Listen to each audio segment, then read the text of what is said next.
put powder up here, like golden powder, and it always really shines. Why too shiny? If you can see it.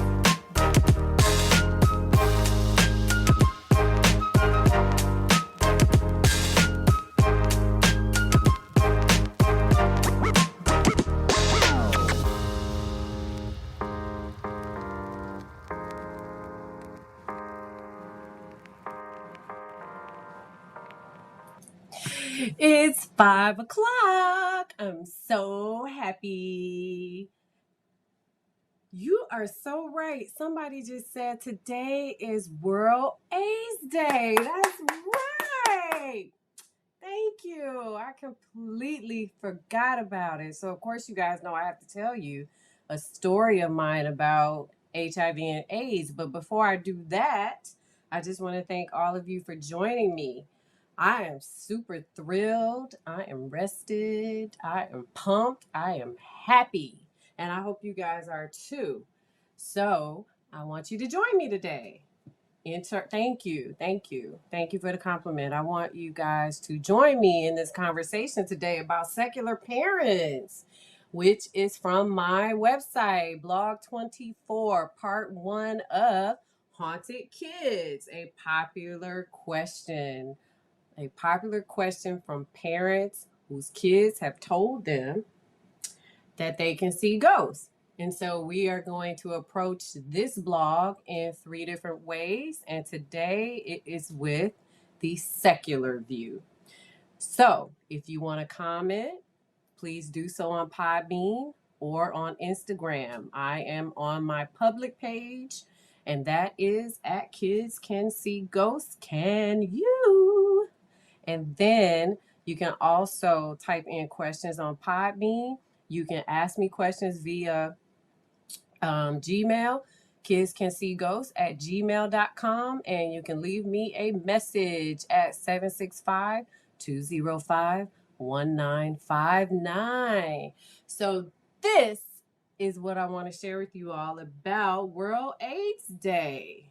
I can't believe I forgot about that. And I do have on red. This is my story. When I was getting my master's degree, I had the opportunity to work in Nashville. And I'll tell you where I worked. I worked at Meharry Medical College. If some of you have not heard of Meharry Medical College, it is an HBCU, so historically black college and university, medical school. I have lots of friends and colleagues that attended Meharry Medical College. Responsible for producing many of my friends who are physicians, OBGYNs, general practitioners in this country. So thank you, Meharry Medical College. I worked there while I was in graduate school. And what I did was that I worked with individuals who were diagnosed with HIV or AIDS. So this was back in oh God, I'm gonna date myself. Back in 96, maybe. I have to think back. It's 96, maybe 95 to 97, something like that. But anyway, it was one of the best experiences that I've had in my career. Okay. So I was able to meet a lot of wonderful people. And remember back then, that was a time when HIV was still a pretty new virus. And so there weren't a lot of medicines that, individuals could take that would help them not get inflicted with opportunistic diseases. So you guys know that people do not pass away from HIV or AIDS. They pass away from opportunistic infections. So let's just say they get pneumonia, okay? And without having enough T cells in their body to fight off the bacteria, pneumonia would be that opportunistic infection that would unfortunately end their lives. It's much better. Fast forward to 2021.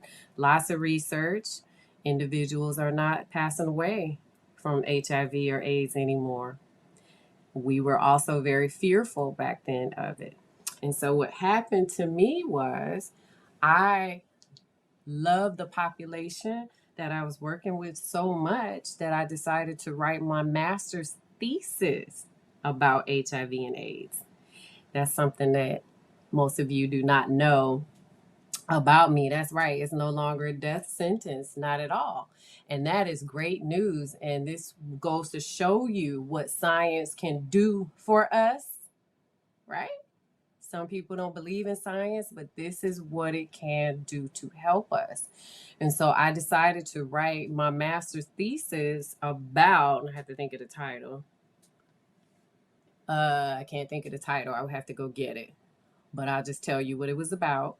I wanted to see if educating college students would reduce their incidences of contracting HIV and AIDS through promiscuity or drug usage or the other ways that we thought you could contract HIV, back in the mid 90s.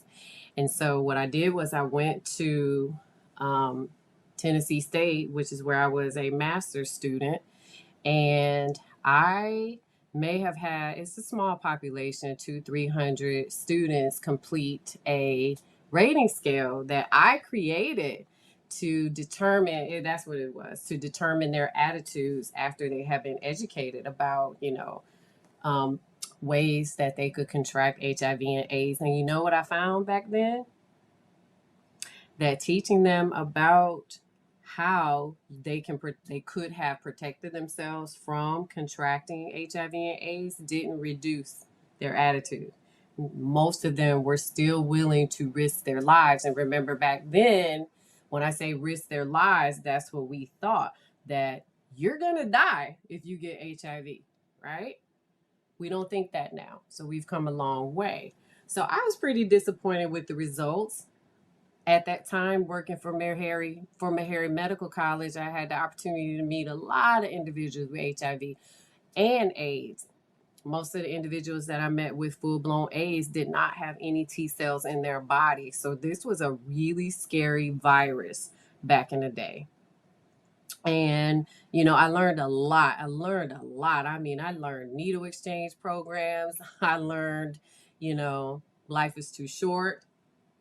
Life is too short. I learned how to work with all kinds of people, such as prostitutes, how to do, uh, pass out condoms. I mean, we had groups where we did therapy. I mean, people really had to adjust to living their lives forever with symptoms related to HIV. So somebody just says sex work is work. You got that right. It was a lot of work. So I remember going into some of the government housing and having to wear certain shoes because there were needles all on the floor. And so several people that I met back then had contracted HIV because they were addicted to heroin and were shooting heroin. And so that's why we did needle exchange program.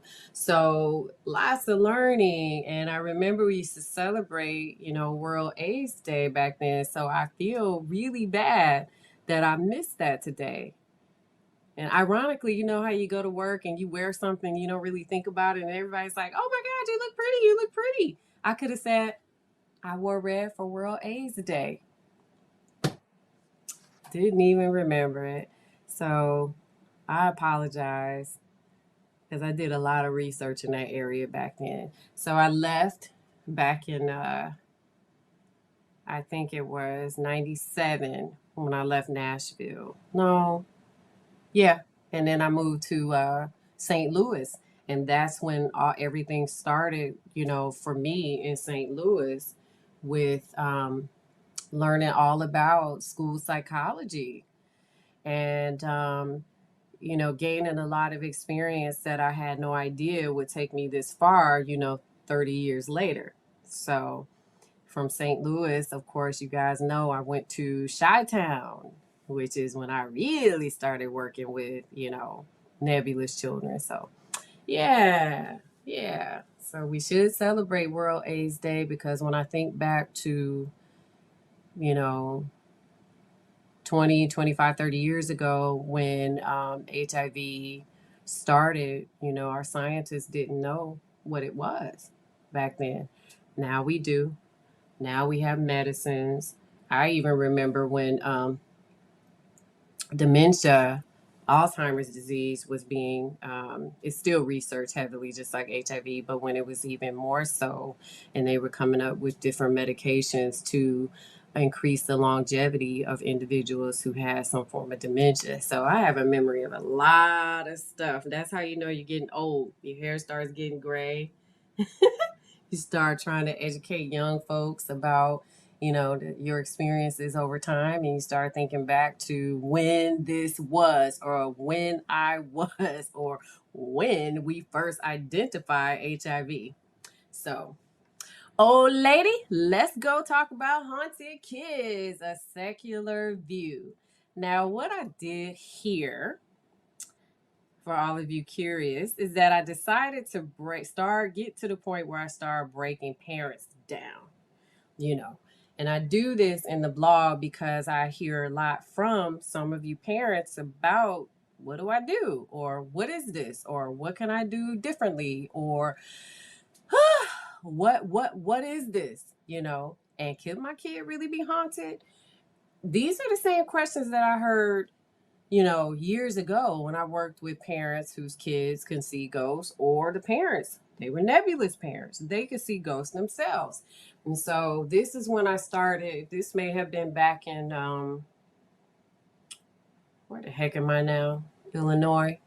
Back in St. Louis, when I worked for the company where we had the 4 buildings that I talk about, mostly every kid that I saw at that company could see ghosts. So dealing with so many parents, from parents who didn't identify with a religion, I started calling those parents secular because they had a secular view.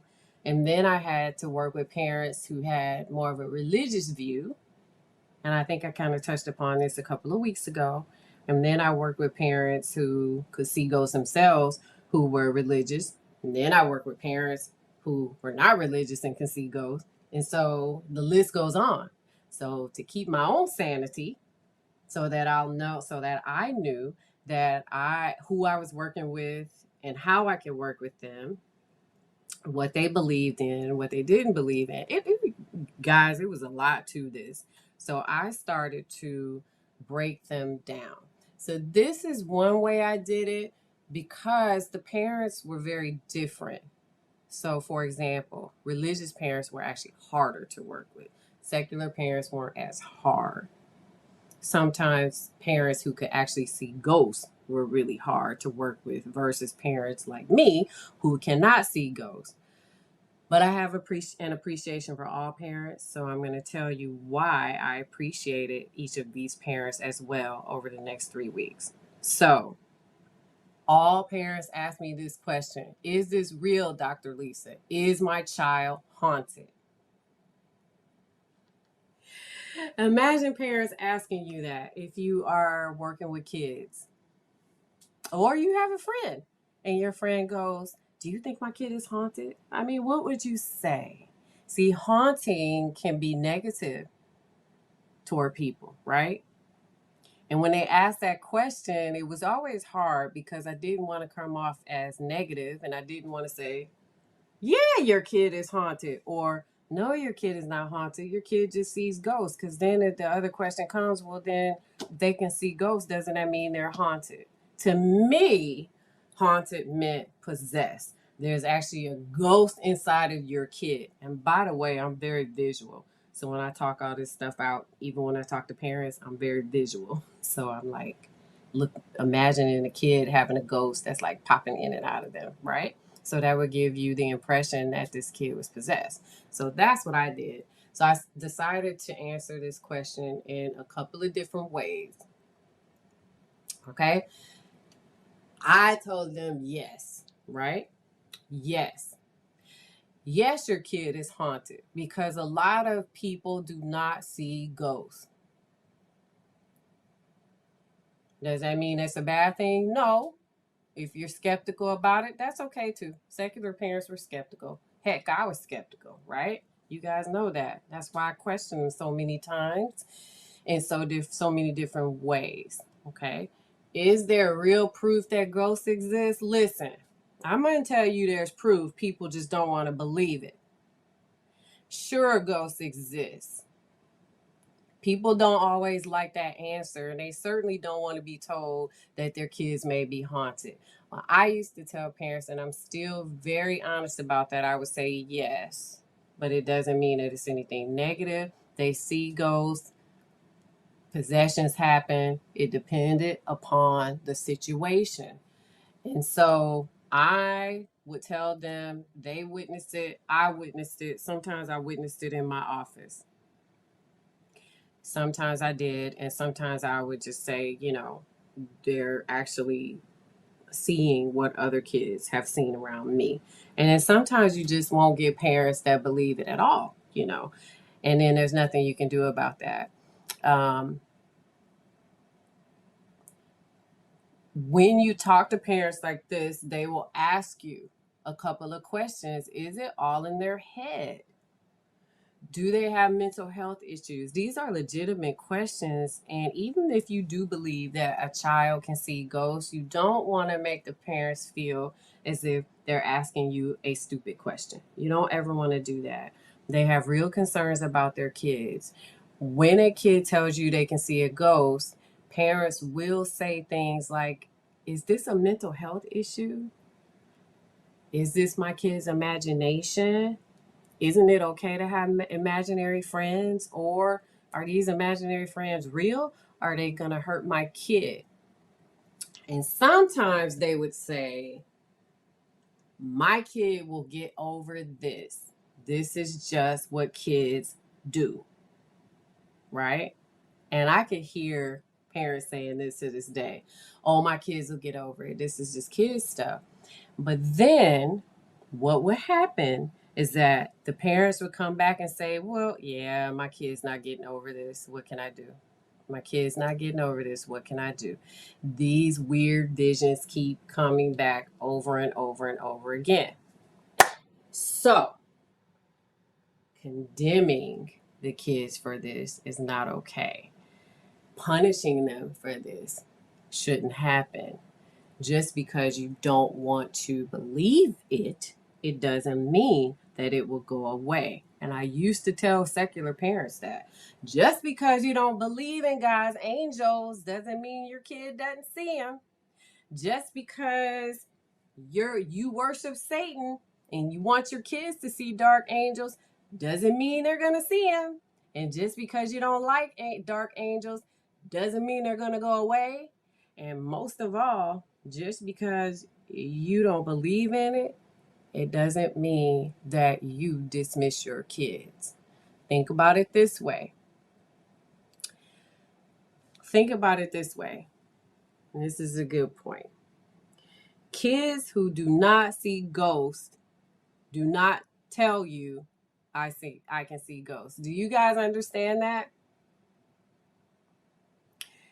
For as many kids that I have worked with over the years, and the number of nebulous kids or kids that can see ghosts that I've worked with is a really small number compared to the number of kids that I've seen. So in the grand scheme of things, if a child told me that they could see ghosts, 10 times out of 10 they can see ghosts.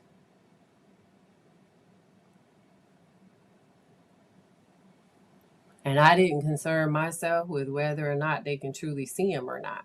My concern was listening to what they had to say to make them feel better, to help their mental health. And if we tapped into their ability to see ghosts or they had things that they told me, I was more than willing to listen. What was really interesting is when the kids would talk about the ghosts that are within their homes and that they felt like their houses were haunted, but other people couldn't see the actual ghosts. And so some of these kids were actually haunted by these ghosts too. And it was a lot of them. And so that's why the mental health part came into play, because when this would happen again, fear is phobia. Phobia can be mental health. So that's when I would come into play, because these kids weren't functioning within expectancy of sometimes their school, mostly in their school, and within their parents' perspective, what they observe of their kids. So this was very different for these parents. And what was really hard about secular parents is they don't tie themselves to religion at all, right?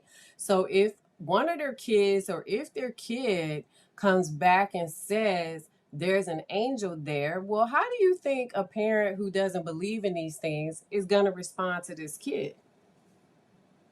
Well, it wasn't always roses, and it wasn't always, well, yeah, you see an angel and I believe you. A lot of times with these parents, it was more so, yeah, no, angels don't exist. So you don't see angels. Angels don't exist.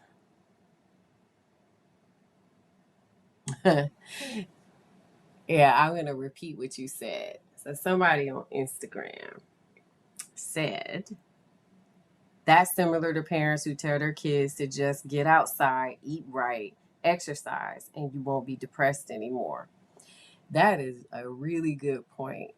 Um, some people and some cultures believe that they can control symptoms of mental health with just their own ideas of how to get through it. And that's what she means. She means if there's a kid who has symptoms of depression, the solution, of course, we know exercise and mental health go hand in hand. Exercise helps the body, everything about it, including mental health. Symptoms can decrease if you exercise, right? But what she's saying is you can't cope with mental health solely with that mentality. Okay, so your kids tell you that they're sad, or you see that they're in a dark place, and you can't tell them just go outside and expect those symptoms to go away. Depression is totally different. You actually feel as if you are in a truly dark place and you can't come out. And that's what she means. So that you're absolutely right. That correlates heavily to what I am saying. So a lot of times these secular parents would just say, just blow it off. You see angels, I don't believe it. I remember a time there was a kid who came to see me. I could still see it. And this is when I was in building 1. And I remember because the carpet was like a pink color. And so I'm sitting in there, and the parents like, yeah, right. I don't believe in God, and I don't believe in God's angels. That's fine. Your kid is telling you this is what they see. And this little boy saw the tall angel behind me. And that's why when he walked into the office, he pointed behind me and said, you have an angel behind you. She's behind you in the corner. And I instantly knew that this was a nebulous child, because I said, well, yeah, other kids have told me that too.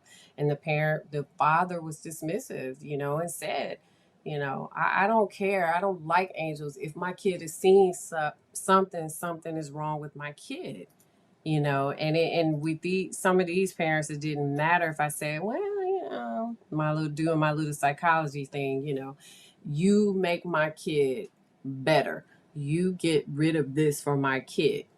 But then what if the kids don't want to get rid of it?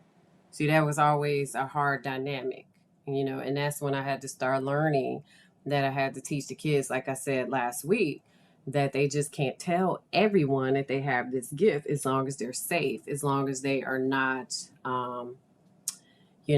being manipulated. Or like the little girl was going in the forest that night. Remember I said that? Those kind of things bother me. So if they were okay, I was okay. If the parents didn't believe it, so be it. We still worked on it. I hope that makes sense. So basically, if I would tell these parents, well, yeah, your kids do see ghosts, even if the kids wanted me to tell their parents, some of these parents were just like, yeah, right. That's fine. If you work with a kid like this, that's fine. If their parents, the parents are entitled to believe what they want to believe, and it's not up to us to judge them. You support them, and I had to stop the battle, and so will you, with the parents, and had to just work with the kids and tell them, hey, I believe you. This is what we're going to do. We're going to work through whatever is causing you, to feel sad or to feel afraid, and we're going to get your grades up. And that way your parents will know that you're starting to feel better. So that was my approach. That was my approach. And most mental health professionals know that we can't disclose a lot anyway to parents unless they're harming themselves or what? Someone's harming them or they're harm to someone else, right? Otherwise, I mean, I've had girls tell me they're pregnant and did not tell their parents, and they're like 15, 16 years. The youngest girl I've ever worked with was 13, 12, was pregnant, and she had been using heroin. Now, see, that's a lie, because that's the case. That was in Nashville. No, wait a minute. Where was I? That was on the south side of Chicago. I'm sorry. I actually did disclose that one. So she was the youngest, and she was shooting heroin. Can you believe that? 12 years old. And had been a prostitute. Yeah. 13. Girl 13 was pregnant. Totally different girl. And I remember both girls. One, because she was shooting heroin and was a prostitute. She was freaking 12 years old. The second one, because she was actually a couple of months pregnant and she was 13. And she was so tiny, she just wasn't telling anyone. But she told me, and I couldn't disclose it, and we get into those situations with kids where we just can't disclose it. So seeing ghosts was not harming the kids. Their emotional reactions to seeing ghosts was causing their symptoms of mental health. So I hope that's clear to you. This was a tough population. Yeah, I was sad for them too. I was not a mother back then, but I had that motherly instinct, and I was just like, God.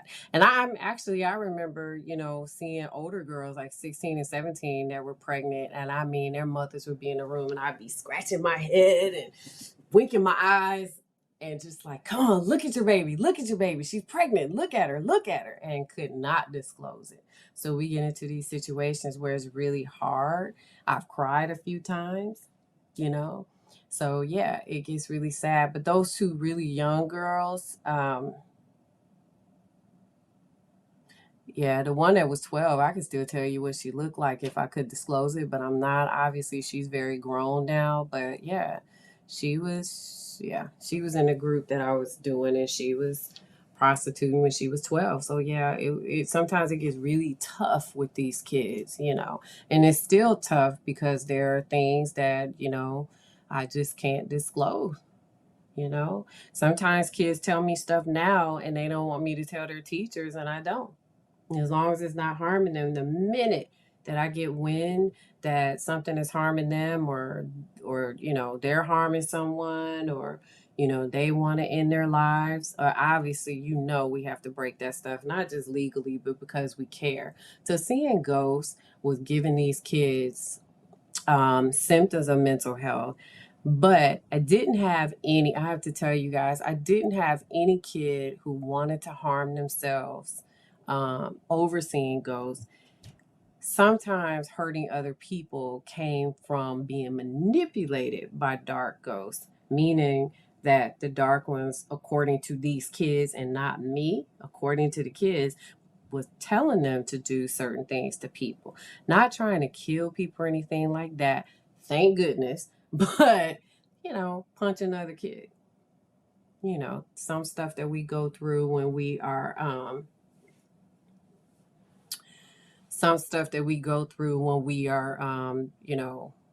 working with kids is really hard. It's really hard. I started thinking about another kid. That's why I lost track of what I was thinking about, because I started thinking about another one who was pregnant. So, yeah, it gets hard, guys. It really does. All right. what I want to share with you is that I always have an appreciation for parents. Are parents always easy? No. I'm not even gonna lie to you. No. They're still not easy. I can tell you. I have gotten mad at parents for how they treat their kids sometimes. I mean, sometimes no matter how hard you fight on behalf of a child, you'll still find that parent that you want to choke and you go, how can you do that? Or how could you think that? Or how can you not do something like that for your kid?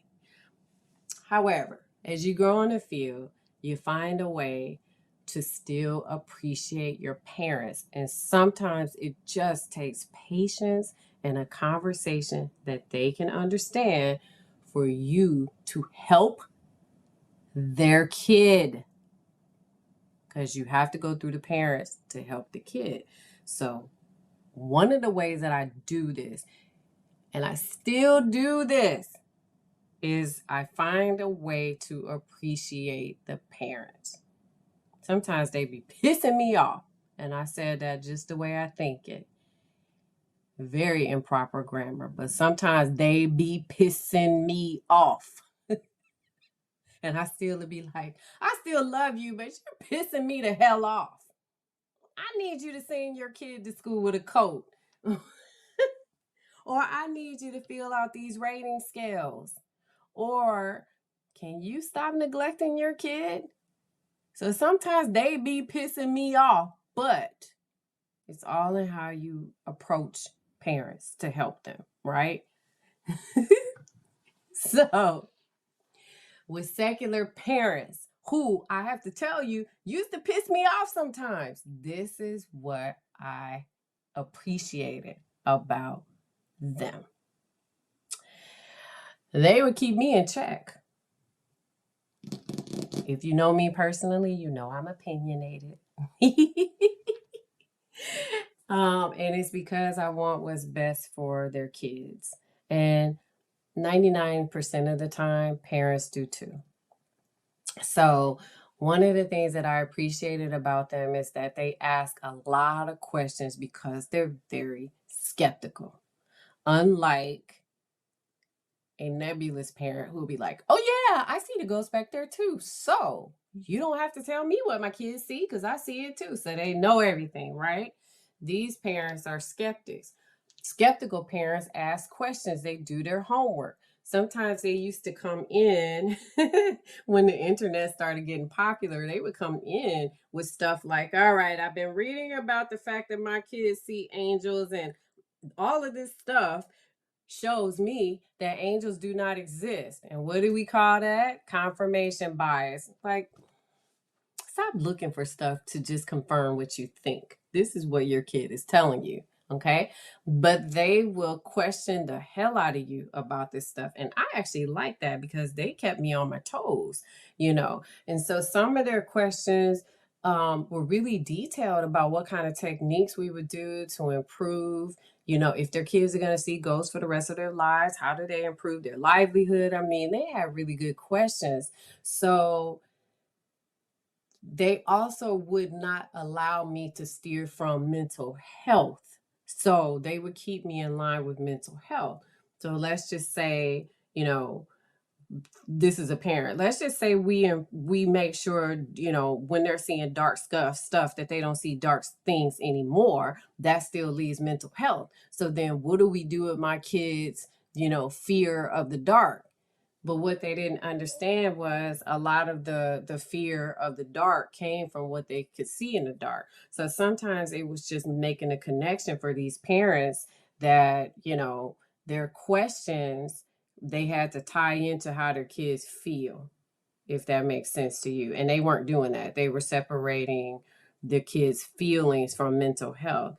So if your kid was walking down the steps, going to get a snack at night.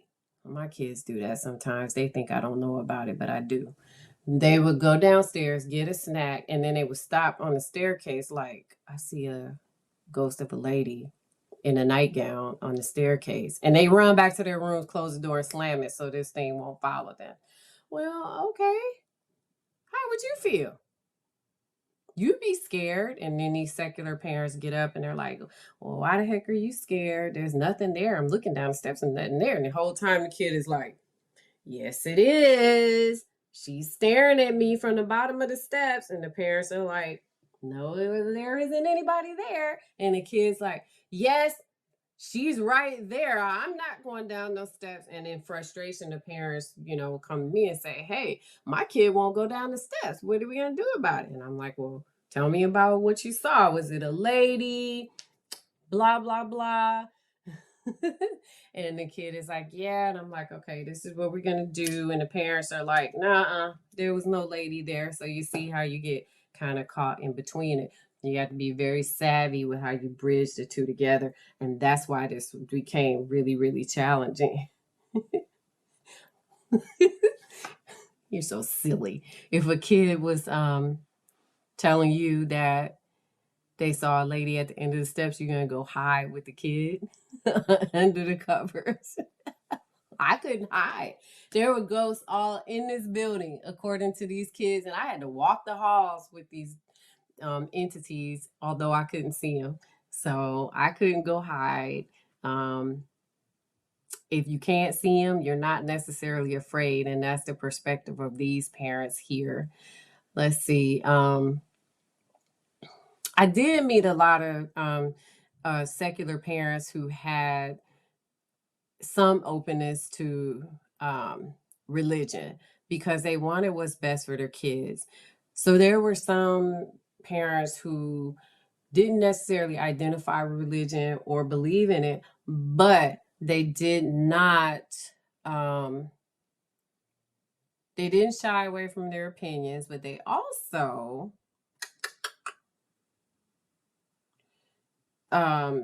would say, kind of like get very content with the fact that this is what their kids can do.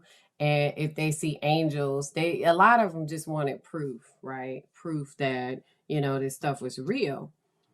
When that would happen, one of the things I would do in front of them is to ask their kids to talk more about what they saw and what they saw in some of the buildings where I work.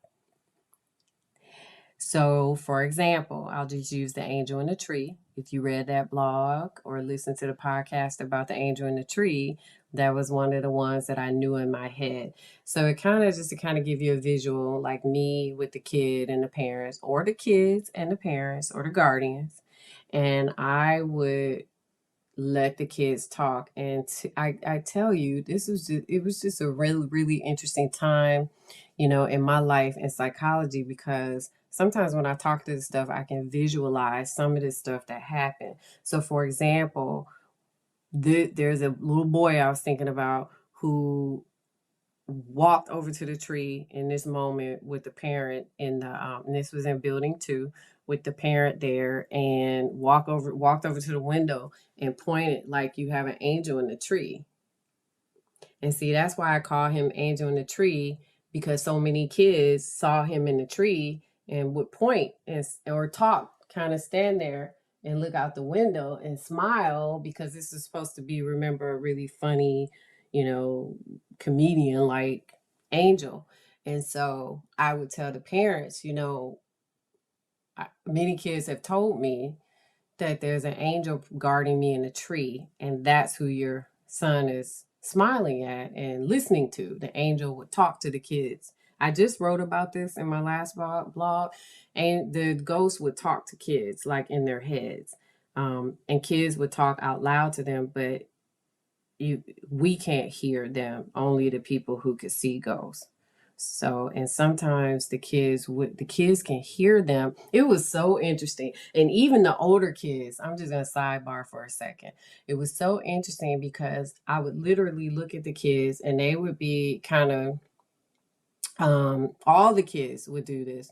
Look, all of them, and I said it, all of them would look at whatever they could see And then they would translate to me what they said. So they could hear in their heads what these ghosts were telling them, whereas the rest of us can't.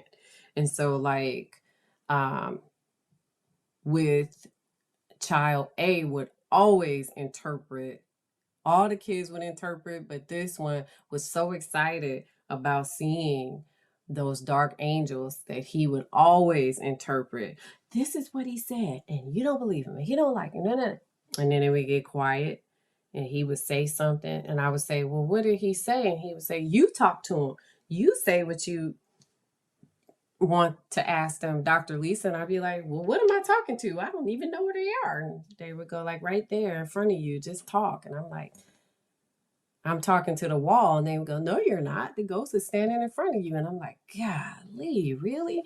Okay. So I'll ask my question out loud, and then whatever the answer was would come through the kids. It's almost like an interpreter. That's exactly what it was. It was like a ghost interpreter. That's what they were doing, interpreting what, you know, these ghosts were saying. So if all of this was happening in front of secular parents, and what do you think secular parents were thinking? At some point, most of them were like, okay, this is real. Because this psychologist is sitting in front of me, listening to my kid and believing my kid and making my kid do this. And my kid is happy telling her, which was something that I didn't get because I didn't believe my kid.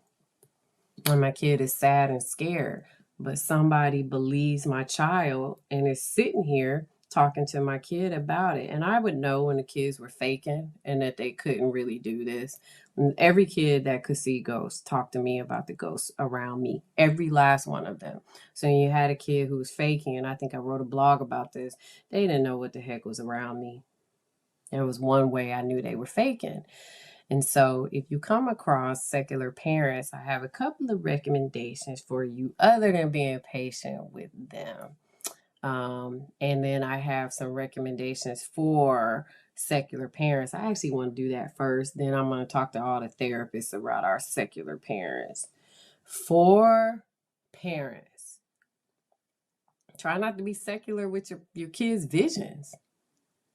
When you are secular in thinking with your kids' visions, you discount how they feel and what they see and how they can learn from you. You will be surprised at how easy some conditions of mental health decrease if you just lend an ear to a child. Yesterday, I worked with a little boy who was so upset and was acting out. And I went to go get this kid. And I said, what is wrong with you? Just as simple as that. I said, sit down. I'm too old to deal with all that hoopla. You need to tell me what's wrong with you. And we started removing some decorations that I had in my office together. And you know what was wrong? This is a pretty intelligent kid. This kid was jealous of another kid because the kid was able to get a prize and wouldn't tell a soul. So we sat there and we talked about it for about 45 minutes while we redecorated my office. And then he was able to get something out of my toy box. And I said, do you feel better? Yes. Well, then next time tell someone how you feel as opposed to what? Acting out. So you'd be surprised at what you could do if you just listen to kids and you're just there for them. So to all of you parents, when you have a kid who tells you they can see a ghost or an angel or, you know, a dark angel, just listen to them. This is how you gather information from your kids' experiences. It is really hard to remove your beliefs, and you want to give approval to everything that your kid does, but sometimes kids just need support, and that's it, to help them. It's not about what you think or how you feel, but it's about your child. So remove your own thoughts about how you feel about what's happening to your kid. And it's not your fault because it derives strictly from your instincts about your kid. I mean, hey, I'm a parent too, I get it, but it's not about your instincts or your worldview. So the ability to see ghosts is not about you. And some parents take it personally. Focus on what you can do to help your kid. And remember that if you cannot see ghosts, this is something that happens to kids that's beyond what you can see. I remember Rafiki in The Lion King. He was sitting like this. Remember, Rafiki goes like this. I love that little monkey. And he said to Simba at one point, "Look beyond what you see." I've never forgotten that because that was powerful to me. That was a powerful message. So ever since The Lion King came out and Rafiki said that, every now and then I will say, "Look beyond what you see." And I say to parents who are more secular with more biases and judgments, your kids can see beyond what you can see.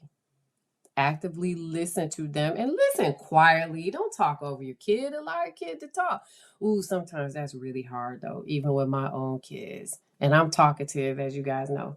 So sometimes I want to just step in and go, blah, blah, blah, blah, blah, blah, blah, blah, blah. Especially when they're upset. And it's okay. This is what you need to do and how you need to do it. But you got to let your kids be their own person because you are not raising kids, you're raising adults.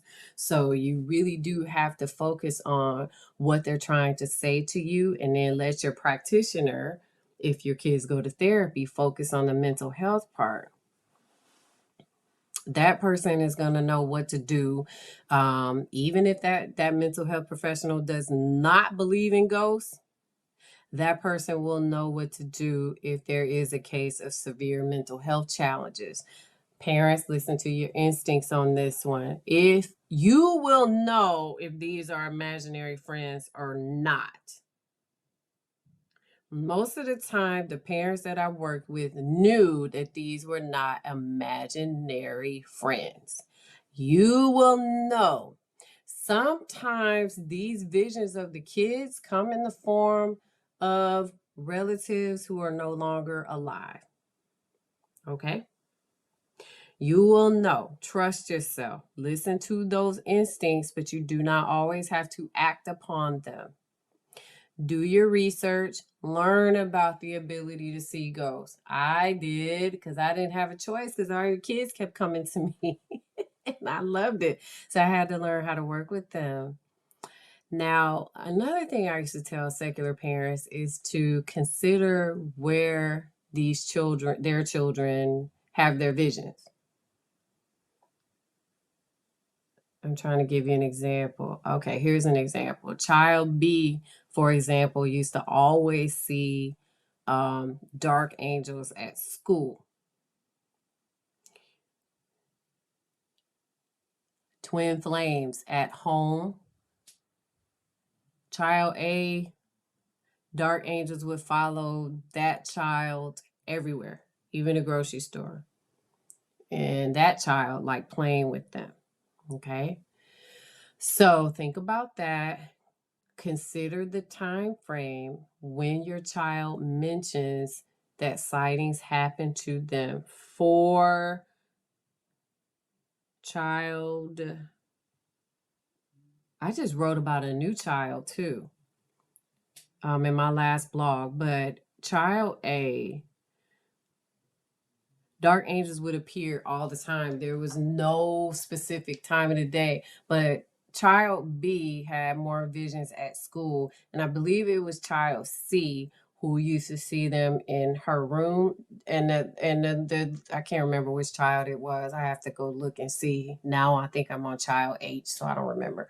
But the little girl who used to see where the ghost would call her out to the forest, it was at night only, in her room or outside.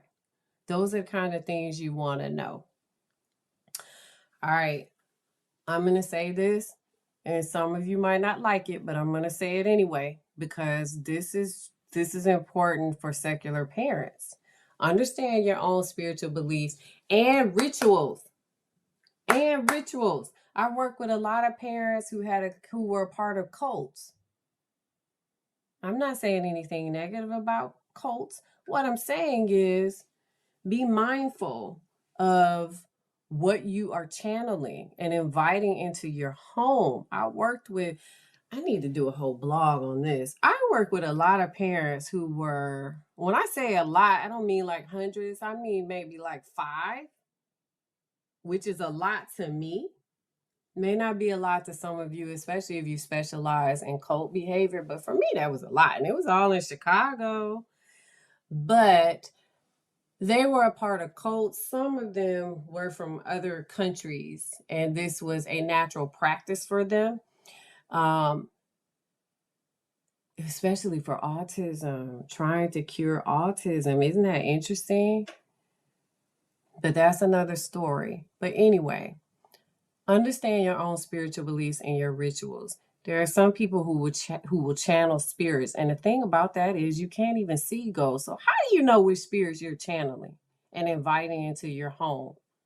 So your kids who can see ghosts might actually be seeing some of the spirits that you channel into your life and into your home, right?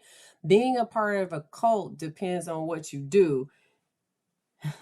Being a part of a cult, it just depends on what you worship in that cult. But I have worked with a parent who sacrificed their kid during rituals. Yes, I have. Yes, I have. So you have to examine your own experiences. So are you inviting these entities into your home? So are you practicing rituals or playing games that deal with the paranormal? A lot of people do that. If you Google it, it's millions of articles about people who do rituals to invite, paranormal activity into their home. Okay. That's not shocking to me. Some parents do it on purpose, some do it and they're completely innocent. But at times, your babies are seeing. Kids are divine, so a lot of them can see ghosts. I always think they're the closest thing to God, and so they're very divine. So the veil is lifted over their eyes, if you will. And so if you're inviting these things into your home and then the kids are seeing them, make the connection. You may not want to do that, okay? Ouija boards are popular. You guys already know how I feel about Ouija boards.